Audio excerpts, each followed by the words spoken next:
Selanjutnya kita akan membahas tentang aplikasi Raman untuk material karbon ya. Jadi ini contohnya kita analisis material karbon, khususnya ini ada beberapa jenis material karbon yang kita kenal selama ini, yaitu ada diamond, ada graphene, fullerene, dan nanotubes ya, single wall.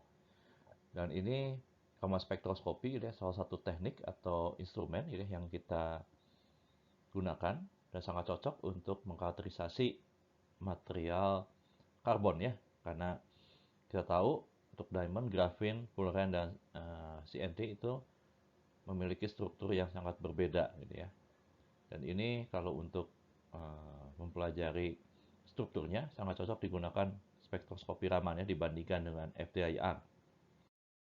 Dan ini sekilas tentang Raman spektroskopi yang sudah kita pelajari sebelumnya ya. Jadi sampel kita radiasi dengan monochromatic visible laser light. Lalu cahaya tersebut akan terscattered in elastic gitu ya. Wavelength-nya akan berubah. Jadi energinya akan hilang ya karena vibrasi. Dan scattered light spectrum ini di collected dan dianalisis ya. Dan kita memplot intensitas versus dengan shift atau pergeseran dari panjang wave number yang kita punya gitu ya. Dan ini puncak-puncak yang kita dapatkan pada Raman spektrum itu akan memberikan informasi tentang komposisi, bonding, chemical makeup, molecular structure, dan properties-nya. Dan ini Raman sangat sensitif terhadap morfologi ya. Jadi itu alasannya kenapa sangat cocok digunakan untuk carbon material.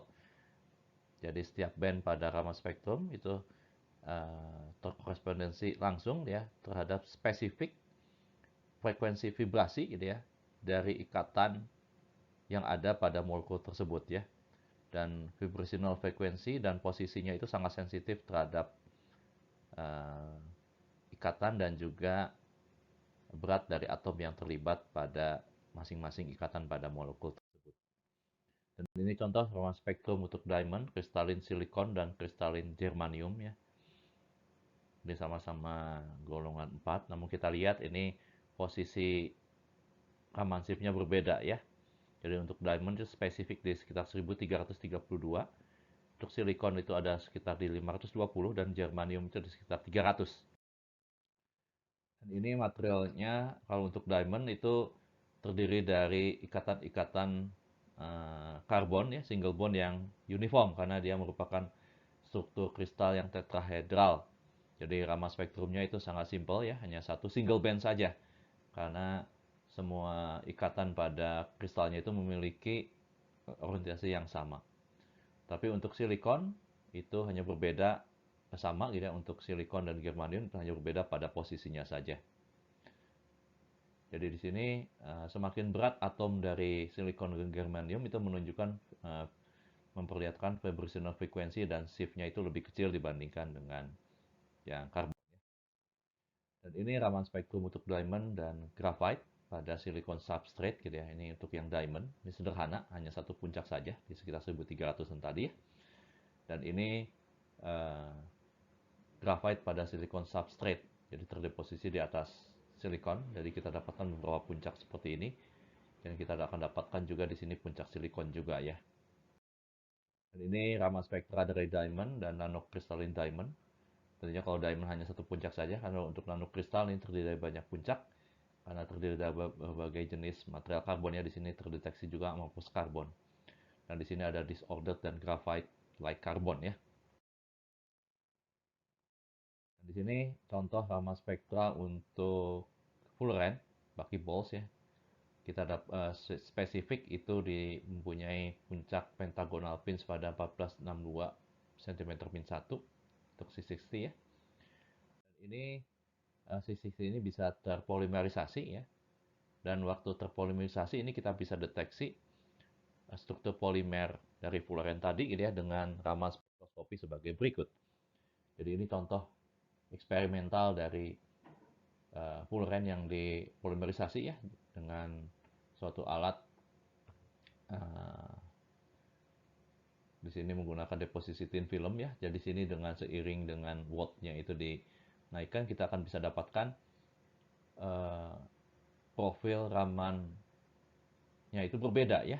Kalau yang bawah itu yang asli, yang fluoren yang sebelum terpolimerisasi atau monomernya. Sedangkan waktu menjadi polimer, dia ini akan terbentuk dua puncak yang dominan ya. Ada puncak D dan puncak G. Dan ini kita bisa deteksi lewat Raman spektroskopi dan kita lakukan di sini semacam fitting ya. Jadi polimerisasinya, polimernya itu kita bisa bagi atas yang unpolymeric state, polymeric state, dan linear chain state. Jadi kita bisa bagi-bagi puncaknya seperti ini. Jadi kita bisa analisis dengan Raman spektrum. Ini lebih kuantitatif ya dibandingkan dengan FTI. Dan ini perbandingan antara Raman spektrum untuk grafin dan graphite ya. Dan di sini kita lihat yang 7C ini merupakan komposit ya, karena kita bisa uraikan yang puncak biru ini menjadi puncak-puncak yang lebih kecil, dan itu artinya terdiri dari komposit karbon yang berbeda. Dan ini contoh untuk membedakan single wall CNT, double wall CNT, dan multi wall CNT ya. Di sini berbeda terutama di intensitas IG per ID-nya. Jadi ini kita bisa gunakan, kalau di Raman itu kita bisa gunakan untuk mengidentifikasi gitu ya, struktur material karbon yang menyerupai graphite dan yang struktur karbon yang disorder ya. Dan di situ nanti kita bisa menghitung secara kuantitatif gitu ya, perbandingan antara IG per ID-nya.